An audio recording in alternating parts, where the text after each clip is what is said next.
Hi. I'd like to say a few words before this little video comes along. Way back when I was a teenager, a young man, I used to go on lots of adventures, mostly on my bicycle, later on the motorbike. In this country, I used to go to Cornwall and Devon and so on. And also I had two friends, very good friends, Derek and Cyril, and together we set up a film company. Well, first of all, it was called Carefree Cartoons. We were only going to do cartoon films, and then we called it Film Art Studios, which sounded more professional to us. And we were going to make The Saints in Paradise, which is I've since written this book, and we did make one film called A Case of Travelling Salesman, which I'd written the script of and so on. And but the trouble is, our main man, Derek, died at the age of 23. By that time I was married to my first wife, Dorothy. And we used to go on holidays and so on as well, to the Isle of Wight and places like that. And I carried on with so when Derek died, because he was the technical man, the whole thing finished sadly. We were devastated when Derek died. He was 23 years old, and so we gave up on that idea. Sam did. Derek and Cyril and I kind of drifted apart, although he married Dorothy's sister Sheila. But things carried on, and another thing I was doing then was stage work. I used to produce and compare shows right up until, Steve originally Walthamstow, charity shows and so on, and you sing songs and so on. My sister Eileen used to join in sometimes, and some of my cousins and that. But then Dorothy died, as I think a lot of people know, at the age of 31, leaving me with Vivian and Deb to bring up, more or less, on my own. I did go on to get the one-parent family allowance at Shirley Williams, but that was a little comfort to me because I never got it. But I persevered, and then when the Magic Oak Tree family started, we formed a couple of bands, and I continued to write songs, and we performed on stage with those. Several songs we had: Oak Tree and Polaroid Bears and Speak to Me, Girl on the Other Side, Francesca, My Little Princess, Petals of Charles. Lots of songs I wrote, and we performed with both bands. Oak Tree International being more of a rock pop band, and Archimedes being much heavier, and we more of an experimental band. So, but anyway, we never recorded any of the songs because we couldn't afford to.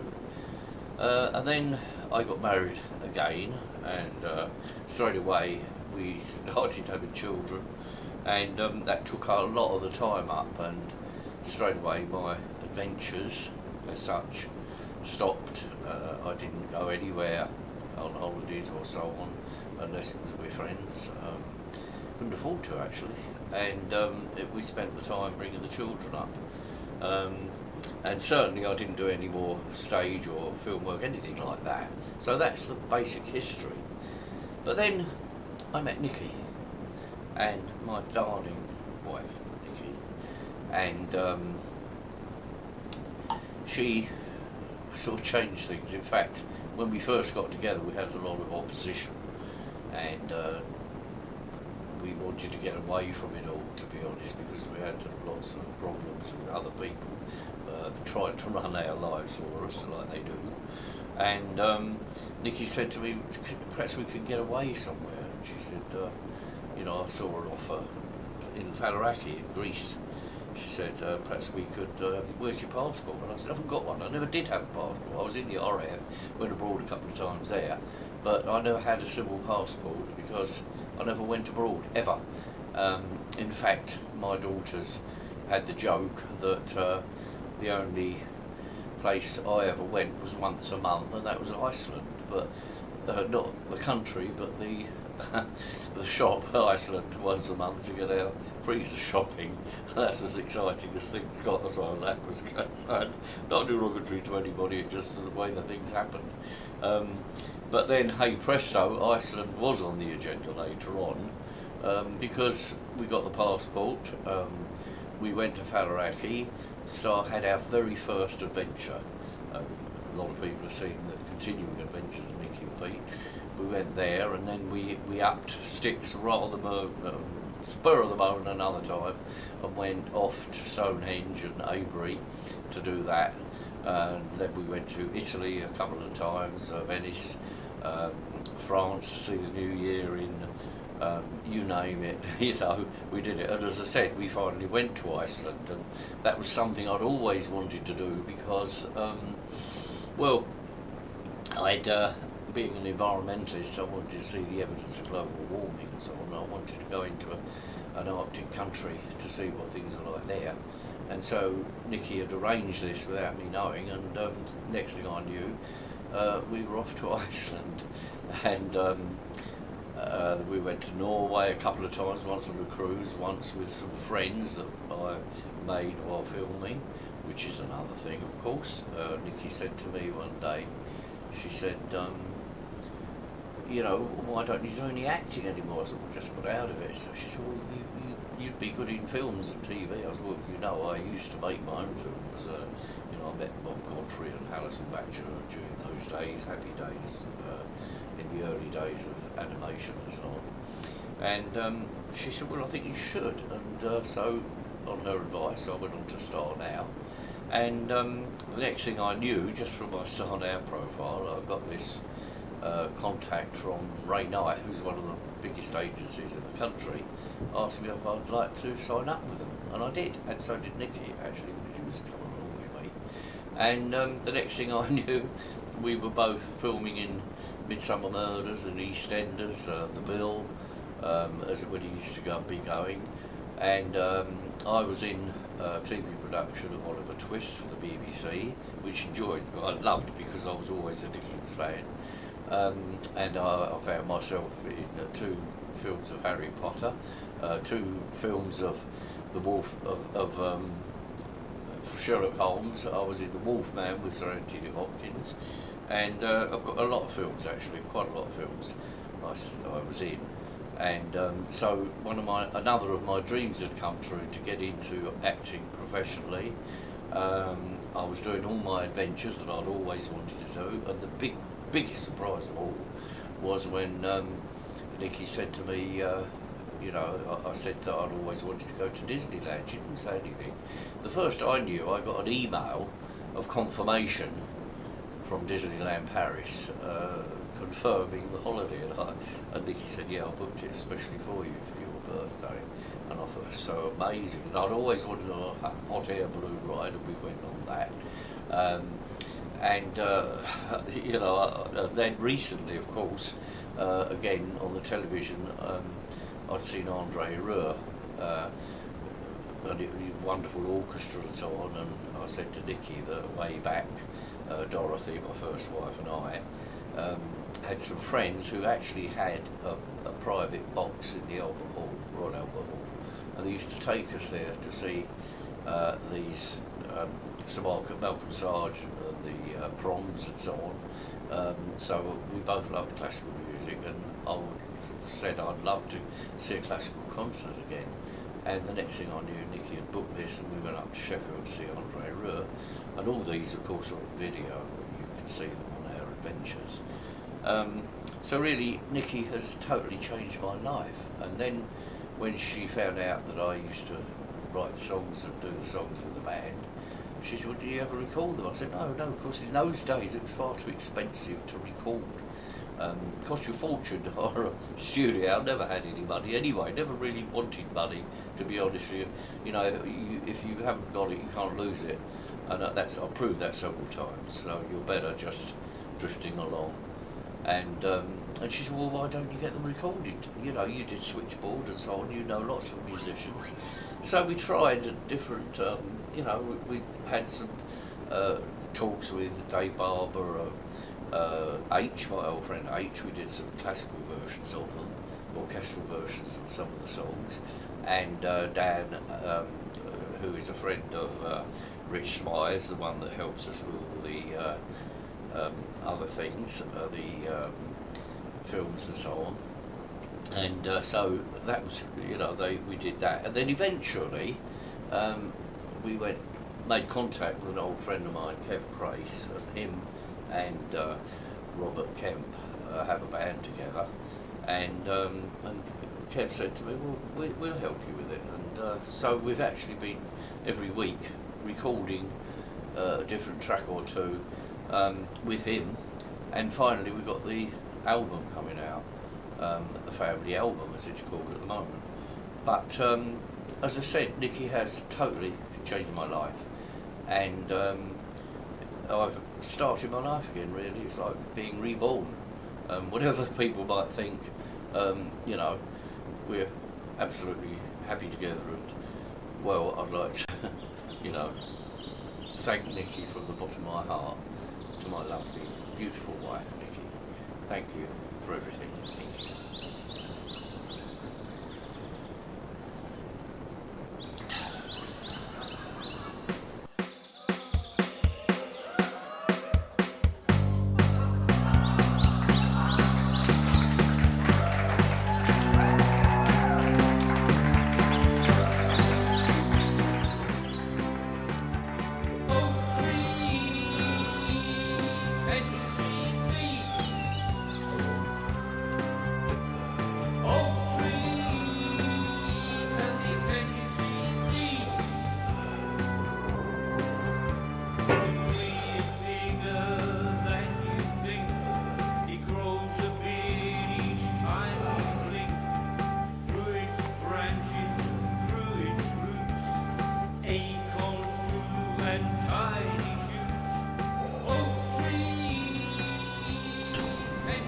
Child lies crying, dying in polluted earth.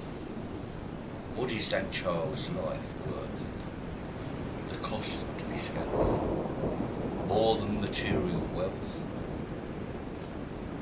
What price do we pay for the rape of the planet's resources? Messing with natural forces. Nuclear war? Do we understand it anymore?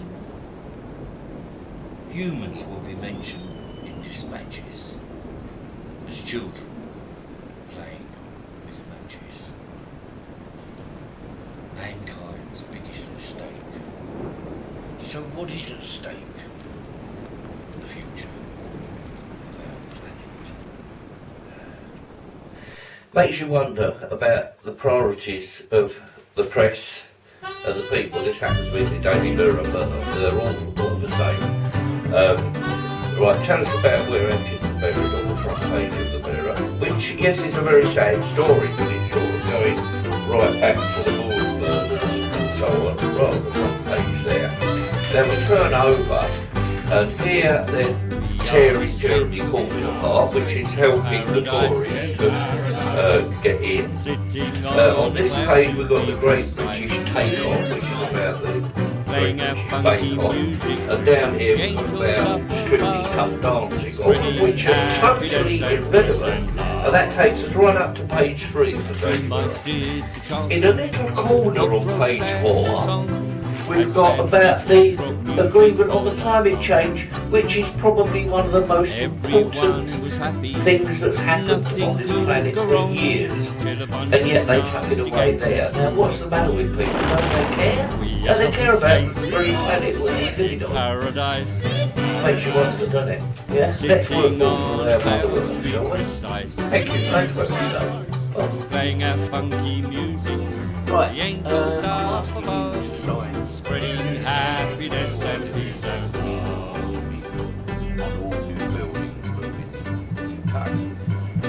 Now there's a reason for this. Believe it or not, I've been an environmentalist since I was about 7 or 8 years old, when I noticed plants growing on bomb sites, and I thought mankind's doing something wrong to this. I got a lot of stick for it at the time, but now a lot of people are agreeing. Well, the whole club was in in uproar as the Well, bomb when flew you through put the a air, and the mice building and down, cockroach scurried on you their obviously way. take away the green A big that's explosion under that followed, building. and Put the when the foundation smoke down, had and cleared, you drop the nature band was from snuffed green. and found Now, one house might not be much, but when you have a whole We are town, the a whole saints city, in or an estate of paradise, houses, you're losing a lot of green sitting space on a cloud there, which can be used for start plants. playing Even our grass funky gives us music. The oxygen angels we need to up breathe. above, This is why spreading there's a lot of happiness acid and peace in and breathing love. for those children because they're not getting enough oxygen, too much carbon monoxide and other gases coming out from cars and things. Well, if you put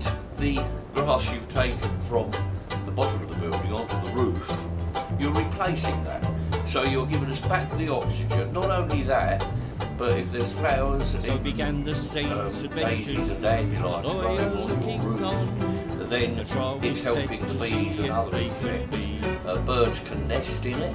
granted This really goes back to rocking a paradise, very old thing in send them Tudor times. earthbound back to the Poor family. people had thatched roofs. Some of them We did are the have green saints roofs, some of them did put turf paradise, and some people used to put cedar sitting on a house cloud, leaves to on be top of it. precise. They, again, they're Playing green our plants, they funky breathe, music, they the angels flowers up and above, insects can spreading pollinate happiness and peace and flowers, and that give us spreading food. happiness and So peace it's not such a daft idea. I can remember early on Free and Counties Radio when I mentioned this way back in about 2003 on Free Counties Radio, and he said, so how are you going to get your lawnmower up?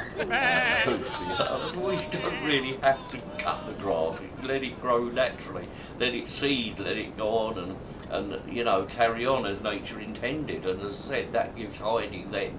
And another good thing, of course, if you're flying over a country and every place has a green roof, then there's perfect camouflage. How are you going to spot the buildings if everything underneath you is green? It'll blend in with all the countryside, the green roofs of the houses. So even for security, it's a good idea. But then you see birds will see that, they see it green, they don't think it's someone's house, they come down and nest in it. And that happens a lot. I mean, in Norway, we've actually got some little clips of film. We had two holidays or adventures in Norway. One with our friend's grandma's tea party, and on a cruise, a Norwegian cruise too. And the amount of grass that you see on roofs out there is quite astounding. And it's quite, you know, it's not official. It's not official. In fact, if we have legislation in this country to make it that people must put a green roof on a house, we'll be the first country in the world to do that, and that'll help, as I say, our grandchildren. Because if we don't do something about the environment soon, let me be clear about this: your children, your children's children, and your children's children's children will be walking around with gas masks because the air will be far too polluted for them to breathe. In fact, lots of animals would die. They may not have food because the bees are being wiped out. And this is one simple way of helping nature, just by putting grass or plants on the roofs of all the buildings we deal with. I mean, in Norway, we even saw where the tram lines are. In Blackpool and places like that, with Sheffield, where you see the tram lines, they've still got trams going, there's concrete under there. In Norway, especially in Bergen, we notice that some of the track is laid in grass. So even that, you see, that they're very environmentally friendly in Norway. They have a lot of electric vehicles out there too, more than we have. So I'm pleading with you, for the sake of your children, your grandchildren, your great-grandchildren, all the future children to come along on this planet, please back us on this. Please, because it's important, you know. Anyway, here's a few pictures of green roof dwellings. As I say, it could go on anything: sheds, public buildings, shops. They could all be green roofed. Okay, see what you think.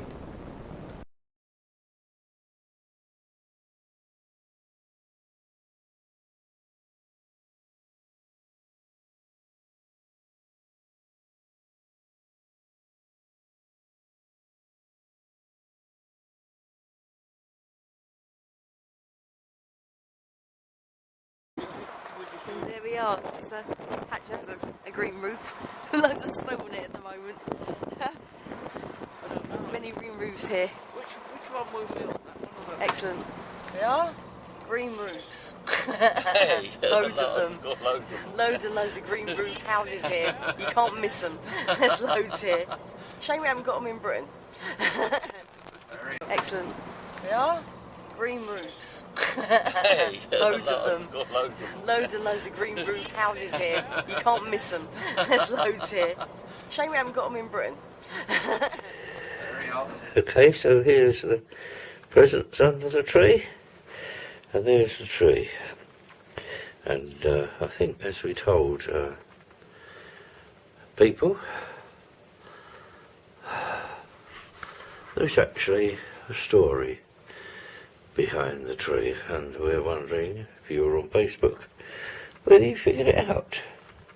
And Frank and Deborah have figured it out.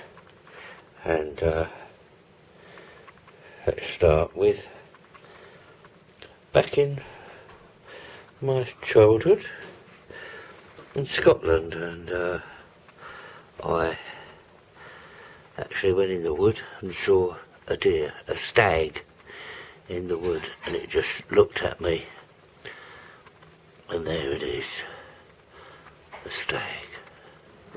Coincidentally, knowing about this story, my daughter Deborah actually bought me this. I didn't ask how much it cost her, but there it is, and this is exactly the way I remember it. Walking into the wood, the stag was grazing, and he stood up and looked at me. Wow, how magnificent is that? So from the stag, which I remembered from, I think I was about 3 years old then, in Port George in Scotland, and we come up here, and during the Blitz in London, when I was very young, about 5 or 6, the oak tree has stayed with me. There's some acorns, but this huge oak tree, when we were in the shelter, this oak tree overshadowed us, and in that oak tree, despite the fact that all the birds had left London, there was this old owl lived in the oak tree, and we always saw it as a symbol that owl was watching over us in the oak tree, and of course the oak tree has stayed with us ever since, clearly. So from the MOTF we come down the tree again, and we find a couple of keys, and I was always trying to find who was the key to my heart, like a prince looking for his princess, and found her in Nikki, and that's me and Nikki, the keys. And of course also we're searching for the keys of life, which is part of the Haven Grand Flora experience. And another part of the Magic Oak Tree family was the jester factor. And the jester gives us humour, and remember, in any event you always need humour, but the jester not only tells us about humour, but also humility. So remember that. And there's a little bit of humour here in a quirky little duck. I don't know what he is, but there he is, sitting in the oak tree, full of humour, along with the jester. And in the Magic Oak Tree family, the song, the tree in the wall, or oak tree, the pigeon in the hand is peace, fly on forever, never cease. And that's what we're about, is love and peace.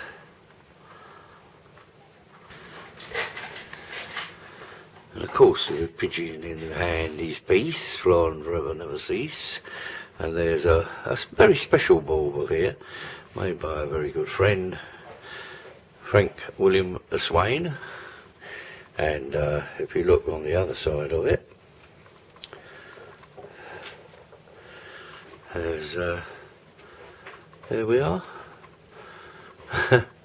Santa in his little helper. So, there you go. That's the that was the latest edition, which we asked people on Facebook if they could see what was new on here. So there we go. And talking of humour, there's the Smurfs. The Smurfs, which Nikki and Pete had in their car up to recently. Now they're here on there, and there's Papa Smurf, who is Pete. But whatever happened to Smurfette, which is Nikki? Well, here's Papa Smurf with Smurfette. They're united together by the acorn, of course.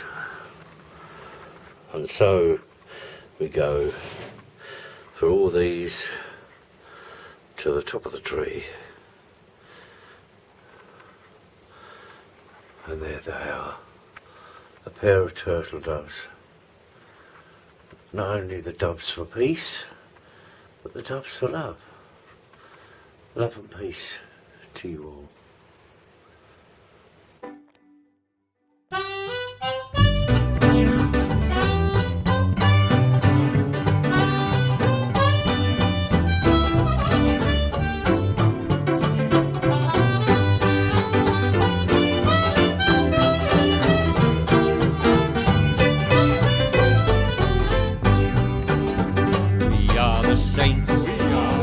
In paradise, sitting on a cloud to be precise, playing our funky music to the angels up above, spreading happiness and peace and love. To my steed, the Charleston, and a cockroach sang a song as the band played jazz rock music all night long. Everyone was happy, nothing could go wrong, till a bunch of nasty gangsters threw a bomb. We are the saints, in paradise, sitting on a cloud to be precise, playing our funky music to the angels up above, spreading happiness and peace and love.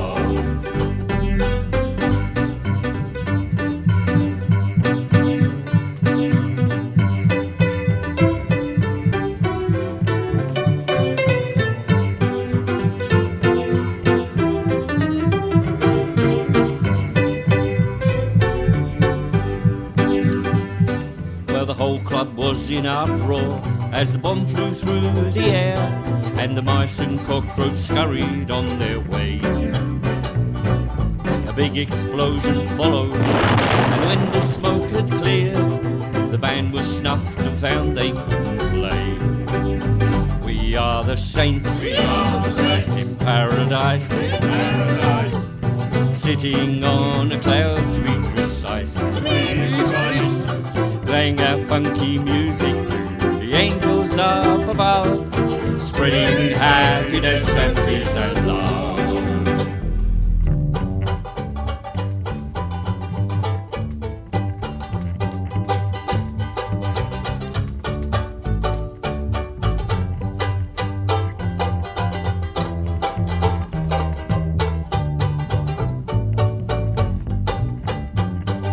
So began the saints' adventures, with the lawyer looking on. A trial was set to see if they could be granted dispensation for rocking paradise, to send them earthbound back to their families. We are the saints, in paradise, sitting on a cloud to be precise, playing our funky music to the angels up above, spreading happiness and peace and love. Spreading happiness and peace and love.